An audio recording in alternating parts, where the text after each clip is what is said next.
കുറച്ചു നാൾ മുമ്പ് മെയ് 4-ാം തീയതിയാണ് ഈ പാങ് GLP സ്കൂളിലെ വാർഷികാഘോഷ പരിപാടികൾ നടക്കുന്നത്. അവിടെയും ആശ ടീച്ചറുടെ വക ഡാൻസ് ഒക്കെ ഉണ്ടായിരുന്നു. നമ്മളിപ്പോൾ പാട്ടുപാടി ആശ ടീച്ചറുടെ വക. എല്ലാവരും വളരെ സന്തോഷത്തോടു കൂടി, നാട് മുഴുവൻ സന്തോഷത്തോടു കൂടിയാണ് ആ സ്കൂൾ വാർഷികം ആഘോഷിച്ചത്.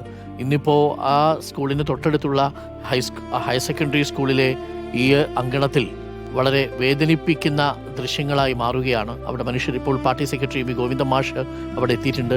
നേരത്തെ വിദ്യാഭ്യാസ വകുപ്പ് മന്ത്രി ശിവൻകുട്ടി, മഞ്ഞളാംകുഴി അലി MLA തുടങ്ങിയവരൊക്കെ അവിടെ എത്തിയിരുന്നു. ഇപ്പോൾ എല്ലാവരുടെയും ആംബുലൻസുകൾ അവിടെ നിന്ന് യാത്രയായി എന്നാണ് മനസ്സിലാക്കുന്നത്.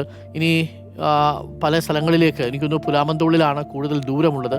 അജിത ടീച്ചറിൻ്റെ സംസ്കാര ചടങ്ങുകൾ നടക്കുന്നത് പുലാമന്തോളിലാണ്. എല്ലാവരും സ്കൂളിൽ നിന്ന് പിരിയുകയാണോ സജോ?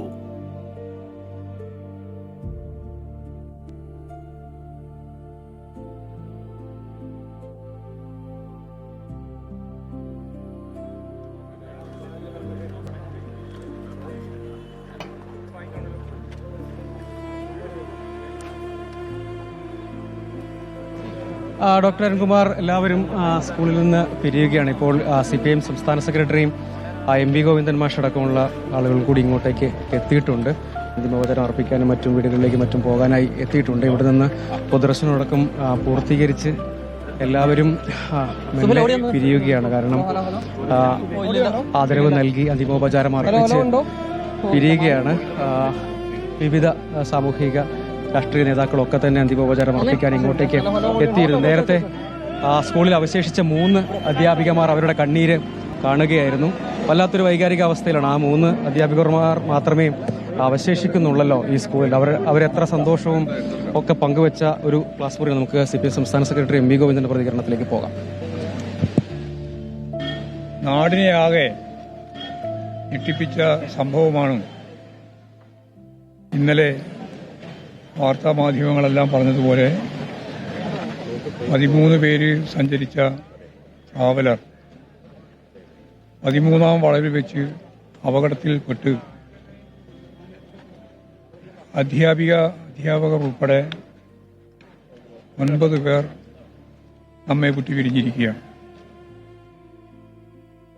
മലപ്പുറം ജില്ലയിലെ പാങ് GLP സ്കൂളിലെ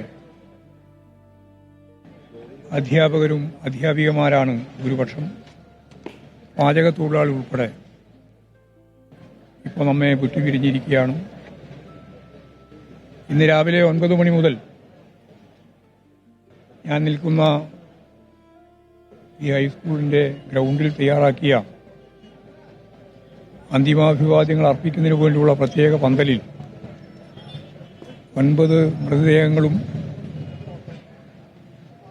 10,000-കണക്കിന് ആളുകൾ അന്തിമ അഭിവാദ്യങ്ങൾ അർപ്പിച്ച് ഇപ്പോഴവരുടെ വീടുകളിലേക്ക് കൊണ്ടുപോയിരിക്കുകയാണ്.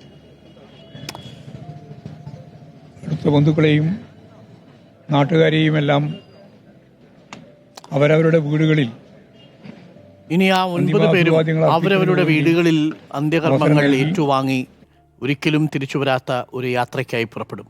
വാട്സപ്പ് ഗ്രൂപ്പില്ല, എവിടെ ഇറങ്ങണമെന്നുള്ള ആശങ്കകളില്ല, ചുരങ്ങളില്ല.